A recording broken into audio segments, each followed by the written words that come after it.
English మాట్లాడడానికి భయపడుతున్నారా? అయితే మీకోసమే ఈ స్పోకెన్ ఇంగ్లీష్ క్లాసెస్. వెంటనే కాల్ చేసి జాయిన్ అవ్వండి. నమస్తే రమ్మగారు. నమస్తే జయ. రమ్మగారు, కొన్ని సందేహాలు, అవి కూడా ధర్మ సందేహాలు అనుకోండి. ద్వారక గురించి అండి. చాలా వార్తలు మనము ద్వారక అని కొట్టగానే యూట్యూబ్లో కొన్ని వందల వీడియోలు వస్తాయి, వేలకు వేలు వచ్చేస్తానే ఉంటాయి. ఎవరికి తోచిన విధంగా వాళ్ళు చెప్తూనే ఉంటారు. అసలు అక్కడ అది అక్కడ ఏదో పవర్ స్టేషన్ ఇప్పటికీ ద్వారక కనిపించిందని, నీటి మట్టంలో ఉందని, అసలు మునిగిపోయిందని, అట్లా మీకు తెలిసిన సమాచారం ఏంటండి ద్వారక గురించి? నీళ్ళల్లో ఉన్నదా? అసలు ఎందుకు మునిగిపోయింది? ఒకవేళ మునిగిపోతే బోల్డ్ అన్ని ప్రశ్నలు. అవునవును. మహాభారతం చదివితే మనకి సమస్యలు సమాధానాలు లభిస్తాయి రమ్మగారు. 100%. ఇప్పుడు ఆర్కియాలజీ డిపార్ట్మెంట్ వాళ్ళు కనపడినవి ఆనవాళ్ళు ఉన్నాయి, అక్కడ ఉన్న సముద్రంలో ఖచ్చితంగా ఏవో ఉంది, ఒక కొంత ప్రాంతం ఉంది, చూస్తారు, చెప్పారు. మనం సోమనాథ్ దీనికి వెళ్తే ఏమిటి, మన గుజరాత్ వెళ్తే గుజరాత్ ట్రిప్లో భాగంగా సోమనాథ్ ద్వారక చూస్తాం. ఢిల్లీ వెళ్ళినప్పుడు మధుర చూస్తాం. మధురలో తొలి కాలంలో బృందావనంలో కృష్ణుడి ఆనవాళ్ళు ఇప్పటికీ కనపడతాయి. ఎన్నో అయిపోలేదు కదా, మన ముందు యుగమే కదా, ఆ తర్వాత మనం మొదలుపెట్టాం. 8,000 సంవత్సరాలు గడిచాయి, అయినా కూడా ఏవో ఆనవాళ్ళు అలా అలా అలా కాలక్రమాన కనపడుతూనే ఉన్నాయి. మధుర నుంచి శ్రీకృష్ణుడు ఒకేసారిగా ద్వారకకి వెళ్ళిపోయాడు. మధుర ఉన్నది ఎక్కడ క్లియర్గా కనపడుతోందిగా, మహాభారతంలో చెప్పబడింది. ఈ మధుర ఎక్కడుంది, బృందావనం ఎక్కడుంది? హస్తినాపురానికి కొంత దగ్గరలో ఉన్నట్టుగా కనపడుతుంది, ఢిల్లీకి దగ్గరలో. ఆగ్రా దగ్గర ఉంది కదా మధుర.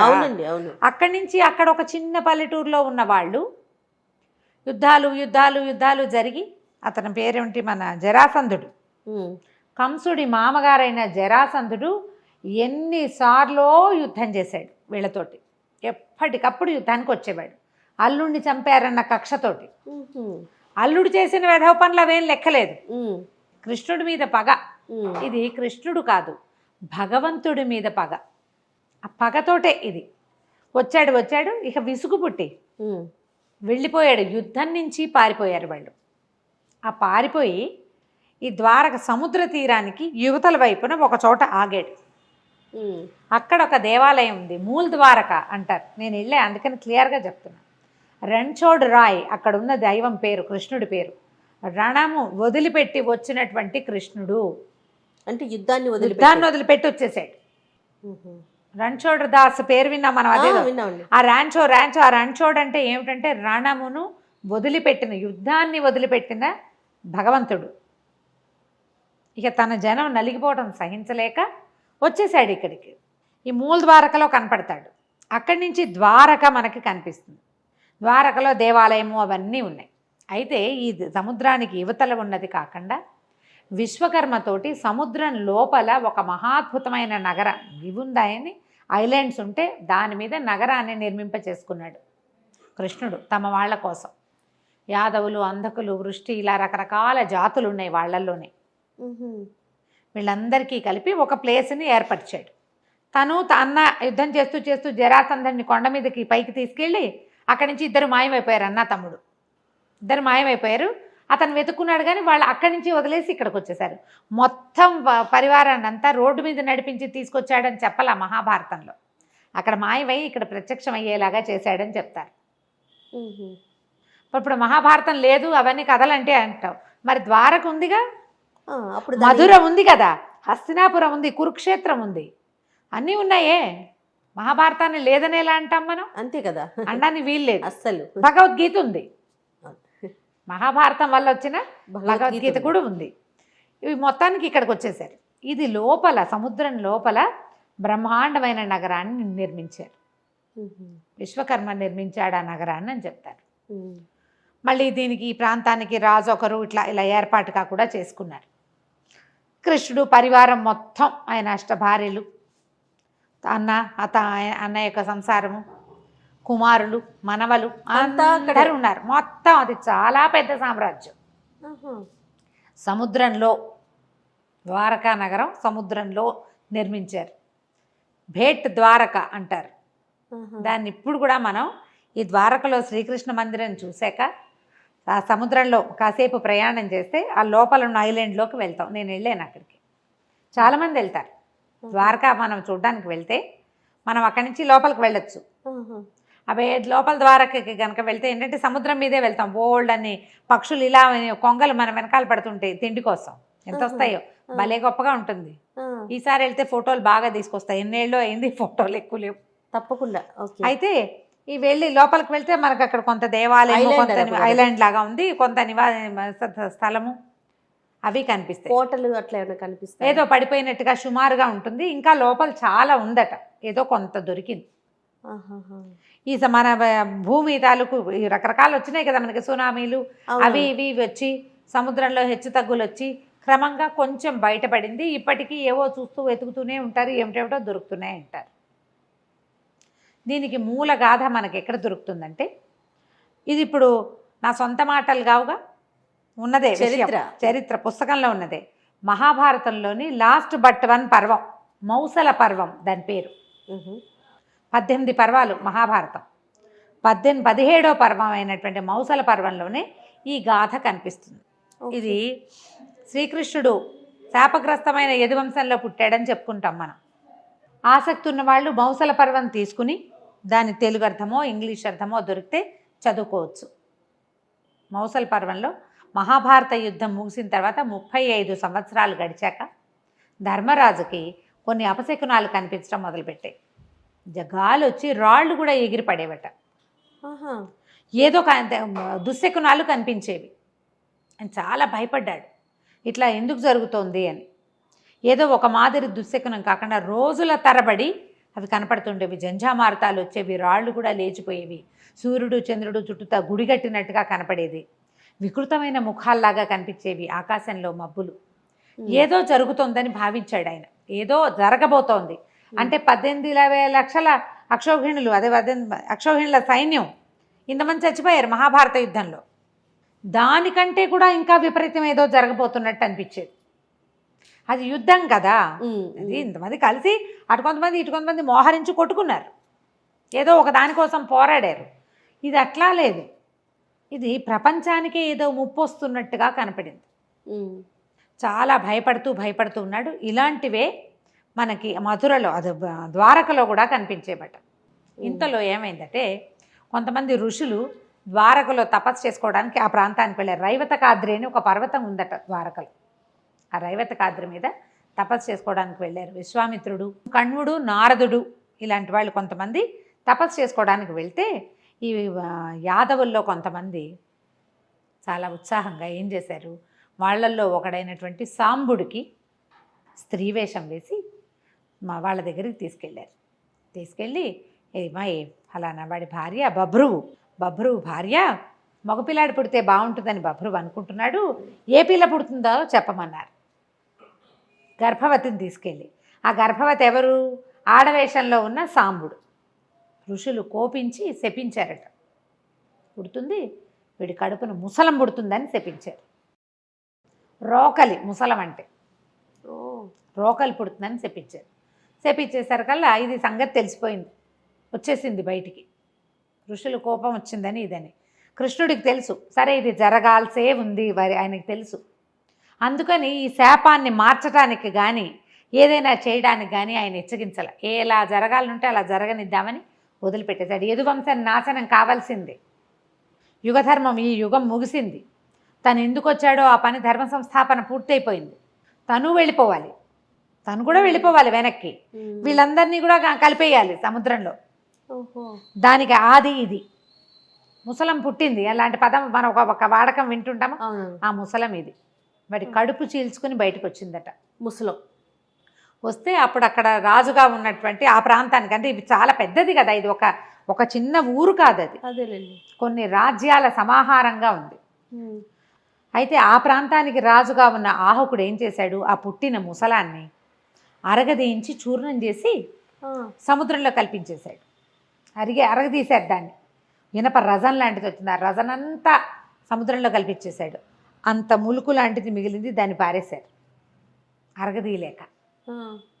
అప్పుడు ఇంకేం చెప్పాడంటే, ఎవ్వరూ మద్యం తయారు చేయకూడదు, తాగకూడదు అని ఖచ్చితంగా చెప్పారు. ఎప్పుడైతే ఈ ముసలం పుట్టిందో దాని తర్వాత రాజ్యంలో అపశకునాలు కనపడడం మొదలుపెట్టినాయి. మేకలు వీటిలాగా నక్కల్లాగా కూసేవట. ఎంత విపరీతమైన అపశకునాలో. ప్రతి వాళ్ళకి ఎవరో ఒక బోడి తలవాడు ఏదో వికృతాకారుడు ఎవడో వాకిట్లో తిరుగుతున్నట్టు. బా వెళ్ళి చూస్తే ఎవరు ఉండరు. బాణాలు వేస్తే వాడికి తగలవు. అన్ని దుశ్శకునాలు, అపశకునాలు, విపరీతాలు కొట్టుకు తెచ్చేవాళ్ళు. ప్రతిదానికి పాపకార్యాలు చేయడానికి వెనక్కి తీసేవాళ్ళు కదంటే యుగం మారిపోతోంది. ఆ క్రియ తెలిసిపోతుంది వీళ్ళకి. వినాశనం, వాళ్ళు సర్వనాశనం అవ్వడానికి అన్ని దుస్వప్నాలు, దుశ్శకునాలు కనపడ్డం మొదలుపెట్టినాయి. ఎన్ని రకాలు చెప్తారో మహాభారతంలో, ఎన్ని రకాలో. పురుగులు, వండుకున్న అన్నంలో పురుగులు కనపడేవి, వంట చేస్తే పురుగులు. బ్రాహ్మణులు భోజనాన్ని పిలిచి వీళ్ళే అందులో సురగలిపి పెట్టేసేవాళ్ళు. వాళ్ళకే బుద్ధి, వాళ్ళ బుద్ధి కూడా అలాగే దిక్కుమాలిన బుద్ధి అయిపోయేది. చేయగలిగేది ఏం లేదు. మొత్తం ఉన్న జాతంతా సర్వనాశనం అయిపోవటానికి అది నాదనమాట. అది నాంది. వీళ్ళు పితృకార్యాలు కూడా సరిగ్గా చేసేవాళ్ళు కాదుట. ఒక రాముడు కృష్ణుడిని తప్ప, బలరామ కృష్ణుడిని తప్ప మిగిలిన పెద్దవాళ్ళందరినీ ఏదో ఒకటని వెగటుగా మాట్లాడేవారు. అన్నిటికీ నువ్వంటే నువ్వనేవాళ్ళు. చాలా విపరీతాలు జరిగాయి అన్నమాట. అసలు మౌసల పర్వం చదువుతుంటే జయ కళ్ళల్లో నీళ్లు, ఒంటి మీద గుజ్బంస్ వస్తాయి. ఒక్కో శ్లోకం చదువుతుంటే, మేము చదివేం కదా, ఒక్కో శ్లోకం చదువుతుంటే ఇంత విపరీతమా మీరు చెప్తుంటేనే అలా అనిపిస్తుంది నాకు. చదివితే మాత్రం. అందుకే నాకు ఈ టాపిక్ ఇష్టం లేదు. పని చెప్పండి అని బలవంతం పెట్టాను. చాలా బాధగా ఉంటుంది జయ. ఎంత అత్యద్భుతమైన మనని భక్తి పారవస్యంలో ఓలలాడించే ఆ ఘట్టాలన్నీ, మహాభారత ఘట్టాలు. కృష్ణుడున్న ప్రతి ఘట్టము మనని భగవంతుడి వైపుకి లాక్కెళ్ళిపోతుంది. అలాంటిది వాళ్ళు ఇలాగ వినాశనం వైపుకి వెళ్ళిపోవటాన్ని వింటూ ఉంటే సహించలేకపోతామేమో, భరించలేము అసలు. దీని తర్వాత కృష్ణుడు వెళ్ళిపోతాడన్న ఊహ అసలు భరించరానట్టుగా ఉంటుంది. భూమి అతన్ని కోల్పోతుంది కదా, మరి ఎంత బాధగా ఉంటుందో చదవడానికి. చాలా బాధగా ఉంటుంది. కాకపోతే మనం ఇలాంటి భక్తులతోటి, భగవంతుడి మీద ప్రీతితోటి చదివితే మనం వెళ్ళలేకపోతాం. అలా వెళ్ళకూడదు. భారతాన్ని భారతంగానే చదవాలి. ఎవరైనా చెప్పేటప్పుడు వింటూ 10 మంది కూర్చుని వింటే అంత బాధగా ఉండదు. ఒకళ్ళే చదివి కొద్ది చిన్న గ్రూప్ అయితే మాత్రం ఏడుపు వచ్చేస్తూ ఉంటుంది.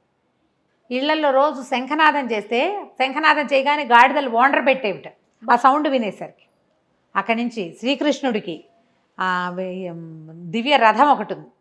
చూస్తూ ఉండగానే అది వెళ్ళిపోయిందట సముద్రం మీదకి. భగవంతుడి ధ్వజము, ఆయన అన్నయ్య ధ్వజం, తాళధ్వజము, గరుడ ధ్వజం, 2 పతాకాలు. ఆయనది తాళధ్వజము, ఈయనది గరుడ ధ్వజం. 2 ధ్వజాలు మాయమైపోయినాయి.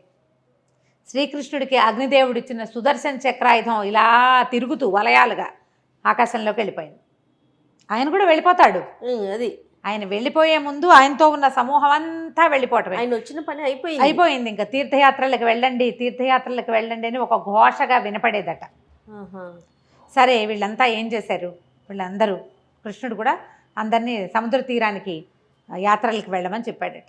అన్ని జాతుల వాళ్ళు అక్కడ ఉన్న, నానా రకాల జాతులు, ఒక జాతే లేదు అక్కడ, అదేలేండి, ఉన్నారు. ఇంకా వీళ్ళందరూ కలిసి సముద్ర తీరానికి కుటుంబాలతో సహా తరలి వెళ్ళారు. తరలి వెళ్ళి విపరీతంగా మద్యం తాగారు. విలాసయాత్ర కాదు వెళ్ళారు వాళ్ళు, విహారయాత్రకి.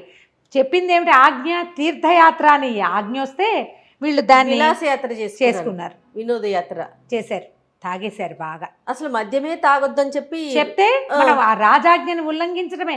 మన దశలు ఎప్పుడు పాడవుతాయి జయ? మనం ఆజ్ఞని ఉల్లంఘించటం అంతే. ఇది చెయ్యకూడదు అంటే దాన్ని ఉల్లంఘించామా మనకి దుశ్శకునం. అదే మన బుద్ధి పెడదోవ పట్టేసినట్టు. ఆ పెడతోవ పట్టడం ఏమిటో ఇప్పుడు పిల్లలు చేస్తున్నారు జయ. అట్లా మనం వద్దు అంటామా? వినాశకాలే విపరీత బుద్ధి అంటామా? ఏది వద్దంటామో దాని ఆజ్ఞ ఉల్లంఘన చేయటం. ఇది పనికిరాదు అంటే ఎందుకు పనికిరాదు అని ప్రశ్నించటం. కొంతమంది ప్రశ్నించి ఊరుకుంటారు, కొంతమంది చేసేస్తారు. ఇప్పుడు మనకు చూడు ఎట్లా కనపడుతున్నాయి. అవునండి, అవును, కనిపిస్తున్నాయి కదా.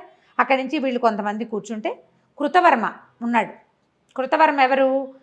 మనకి మహాభారత యుద్ధంలో అశ్వత్థామతో కలిసి దుర్యోధనుడి పక్షంలో ఉన్నప్పుడు అశ్వత్థామ ఏం చేశాడు? ఇలా వీళ్ళని ఉప పాండవుల్ని సంహరించాడు.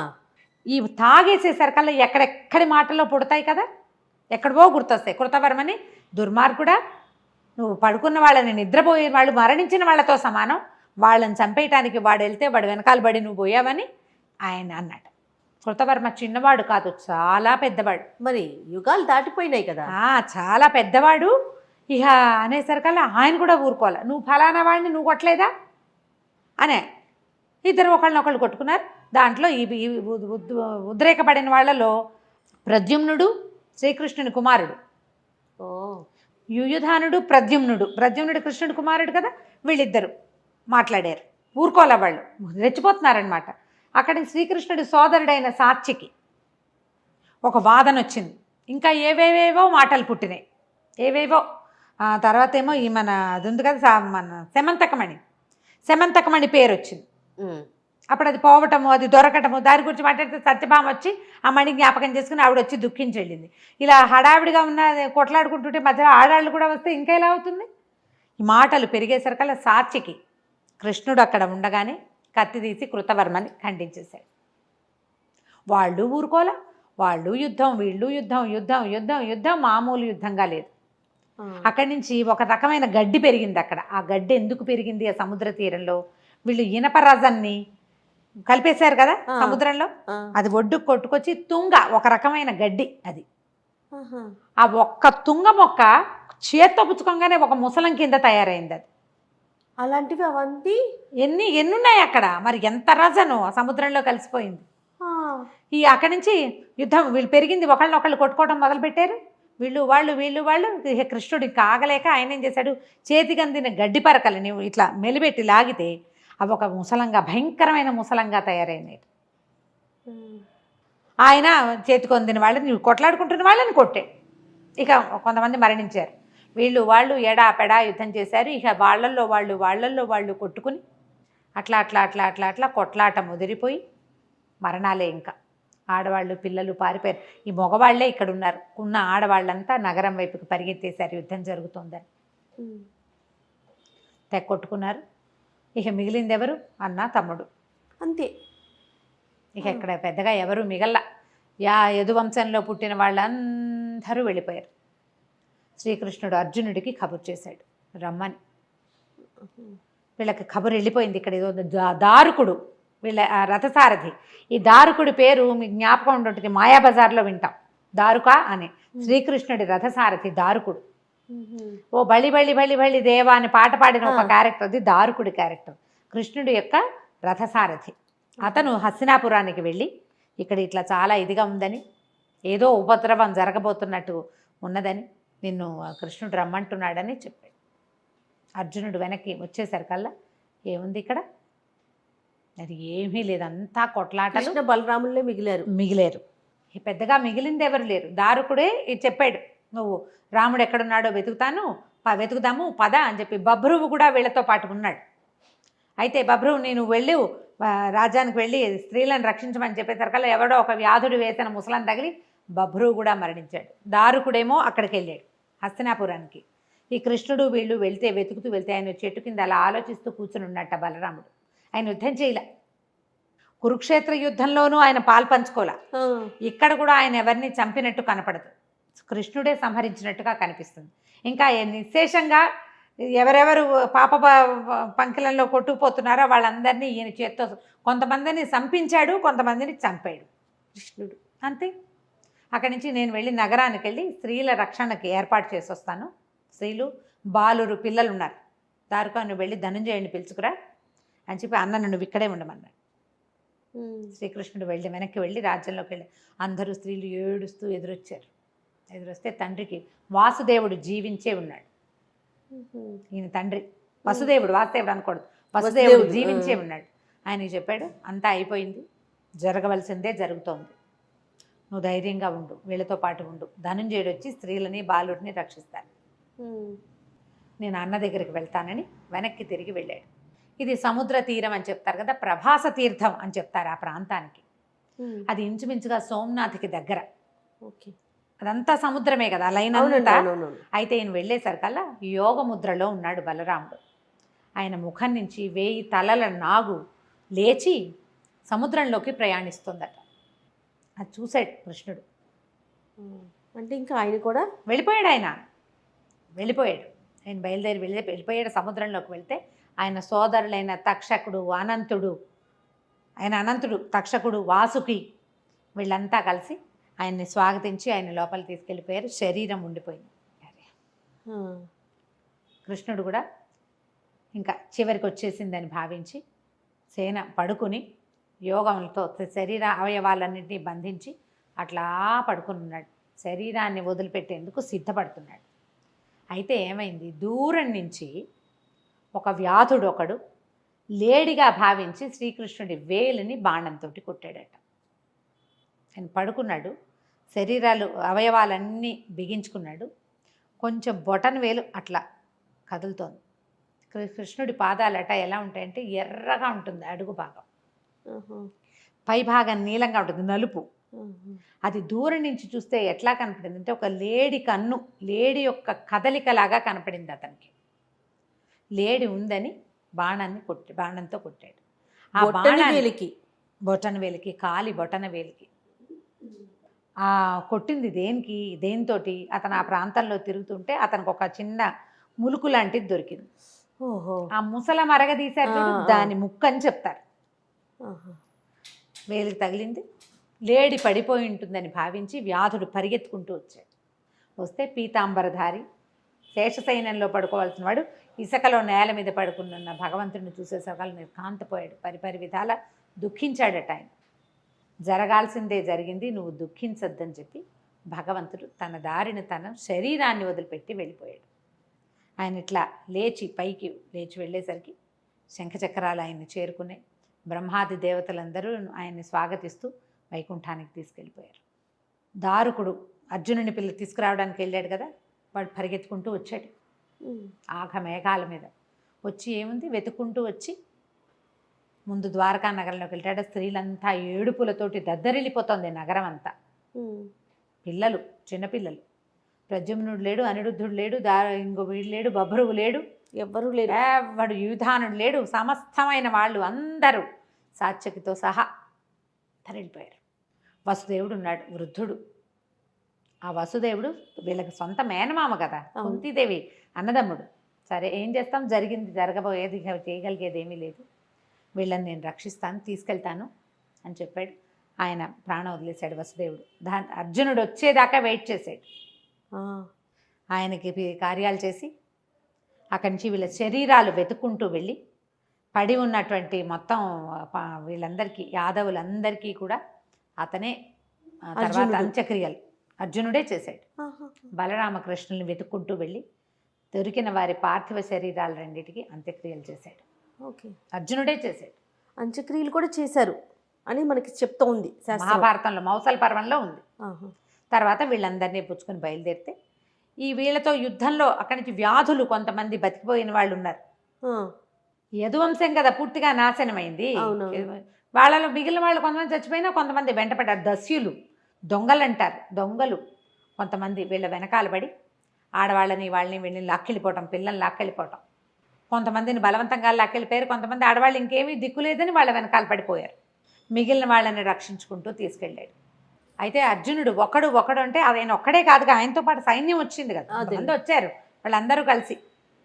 అయితే రుక్మిణీదేవి, తర్వాత జాంబవతి, హైమవతి అని పేర్లు చెప్తారు. వీళ్ళు మాత్రం అగ్ని ప్రవేశం చేశారట. మిగిలిన సత్యభామ మొదలైన వాళ్ళంతా కూడా అడవికి వెళ్ళిపోయారు తపస్సు చేసుకోవడానికి. తర్వాత కాలక్రమాన ఎవరి దారిని వాళ్ళు పట్టేశారు. ఇంటికి వచ్చి మన స్నేహితుడు, మన మిత్రుడు, మన బాంధవుడు వెళ్ళిపోయాడని చెప్తాడు. నేను చెప్పలేను. అన్నిటి నుంచి, అన్ని క్రియల్లోనూ ఈ పాండవులతో పాటు కృష్ణుడే ఉన్నాడు మొదటి నుంచి. అతనే మనకు అన్నీ. భగవంతుడే వీళ్ళతో పాటు బంధువుగా, స్నేహితుడుగా, సారథిగా వీళ్ళ జీవితాలకి ఒక దారి చూపించాడు. పంపించేసి వచ్చాను. అర్జునుడు వచ్చి చెప్పాడు, ఇక మనది కూడా దారే, మనం కూడా వెళ్ళిపోయే రోజు వచ్చేసింది అని. తర్వాత కొంతకాలానికి మహాప్రస్థానానికి పాండవులు కూడా వెళ్ళిపోయారు. ఏ కథ అయినా చివరికి ఇలాగే కదా, అంతే కదా, భగవంతుడి కథ అయినా ముగియవలసిందే. అయితే ఆయన ఏ ధర్మ సంస్థాపన చేయటానికి వచ్చాడో ఆ ధర్మ సంస్థాపన చేసేసి ప్రపంచానికి ఒక మార్గదర్శనం చూపించి వెళ్ళిపోయాడు. అయితే ఎప్పుడైతే ఈ స్త్రీలని తీసుకుని నగరం దాటాడో మొత్తం ద్వారకా నగరం అంతా సముద్రంలో మునిగిపోయింది. వెనక్కి తిరిగి చూసి ఆశ్చర్యపోయారట. కేవలం అర్జునుడు ఒకడు, నరనారాయణులలో ఒకడు నిర్గమించి ఒకరు వెళ్ళిపోతే రెండో వాడు ఆ భూమి మీద ఉన్నంతసేపు సముద్రుడు దాన్ని ఇట్లా పట్టుకుని ఆపి పెట్టి ఉంచాడు. యాదవులతో పాటు ఇది నాశనం అయిపోవాలి. అతను అడుగు బయట పడిపోయాక అసలు ఆయన వెళ్ళిపోయాడు. కొసరువాడు కూడా వెళ్ళిపోయేసరికి మొత్తం భూమి ద్వారకంతా నీళ్లల్లో కలిసిపోయింది, సముద్రంలో పడిపోయింది. ఇక ద్వారకా నగరంలో ప్రాణి అంటూ మిగలలేదట. ఎంతంత కోట విశ్వకర్మ సృష్టించింది, ఎన్ని ఇచ్చారో, ఎన్ని రకాలో. స్వామికి సేవ చేయడానికి వచ్చిన ధ్వజాలు వెళ్ళిపోయినాయి, రథం వెళ్ళిపోయింది, ఆయన తాలూకు ఇది వెళ్ళిపోయింది, చక్రం కూడా వెళ్ళిపోయింది, సమస్తం. ఉద్ధవుడు వీళ్ళకి మొట్టమొదట ఈ పిల్లడు, మీ ఇంటికి వచ్చిన పిల్లవాడు భగవంతుడి స్వరూపము అని వీళ్ళకి చెప్పినవాడు, ఆయన వెళ్ళిపోయాడు. ఆయన వెళ్ళిపోగానే నగరం అంతా చీకటైపోయినట్టు అట్లా కనపడుతుంది. కుదిరితే మౌసల పర్వం చదవండి, ఎంత వివరంగా కనపడుతుందో. బాగా చదివితే మీరు ఈ ప్రశ్నలన్నిటికీ సమాధానాలు మనమే స్వయంగా చెప్పగలుగుతాం. ఎలా వచ్చాడు కృష్ణుడు, ఆ గాథ ఎంత వింత విచిత్రంగా ఉంటుంది. వెళ్ళడం చూడు, ఇలా వెళ్ళిపోవటం కోసం ఈ వంశంలో జన్మించాడు. ఆయనతో పాటు ఆయన ఆనవాళ్ళు కూడా లేకుండా పూర్తిగా స్వర్గారోహణ. వీళ్ళు ఆలోచించుకుని ఇదంతా మన పని అయిపోయిందని ఒక్కొక్కళ్ళకి ఒక్కొక్క ప్లేస్ ఇచ్చి పాండవులు అంటే వీళ్ళ సంతానాలు ఒకళ్ళిద్దరు పిల్లలు మిగిలిపోతే సుభద్రకి చెప్పారట, నీ మనవడు రాజు అవుతాడు అని చెప్పి. పరీక్షిత్తుకి జీవితం ఇచ్చాడు భగవంతుడు. చనిపోయిన శిశువుని బతికించాడు కదా. అవునవును, చనిపోయిన వాడిని బతికించాడు. ఇక ఆయన రూపంలో పరీక్షిత్ రూపంలో ఇంకా కొంతకాలం ఉన్నాడనమాట. ఇంకా కొంతకాలం భూమిని పరిపాలించాడు కదా, వీళ్ళకి ఏదొస్తుంది అని చెప్పి వీళ్ళు తర్వాత మెల్లిగా ప్రయాణం కడతారు. మహాప్రస్థానం అది. ఎలా వెళ్తారు వీళ్ళ 6 బయలుదేరి, పంచపాండవులు, ద్రౌపది, వాళ్ళ వెనకాల కుక్క వెళ్ళిందని చెప్తారు. వీళ్ళంతా కలిసి స్వర్గారోహణ పర్వం పైకి వెళ్ళిపోతారు. అంటే ప్రాణాలు తమంతట తాము వదిలిపెట్టేయటానికి. మన ప్రాణ భయంతో చచ్చిపోతాం, వీళ్ళు ప్రాణాలు వదిలేయడానికి సిద్ధపడి ఉంటారు. క్రమంగా యుగం మారేసరికల్లా, యుగధర్మం మారంగానే ప్రాణభీతి ఇవన్నీ పెరిగిపోతాయి. నిదానంగా చదవండి. మౌసల పర్వం చదివితే కనుక చాలా వివరాలు తెలుస్తాయి. గూస్బంప్స్ వచ్చినాయి కదా, కళ్ళల్లో నీళ్లు తిరిగినాయి. అసలు మీరు చెప్తున్నంతసేపు ఒకలాగా అనిపించేస్తుంది మనసుకి. అలాగే ఉంటుంది. నేను ఎన్నిసార్లు చదివినా నాకు ఏడిపే వస్తుంది. కొన్నిటికి అలా లోబడిపోతాం ఎందుకో మరి. అంతే రమ్మగారు. నమస్తే.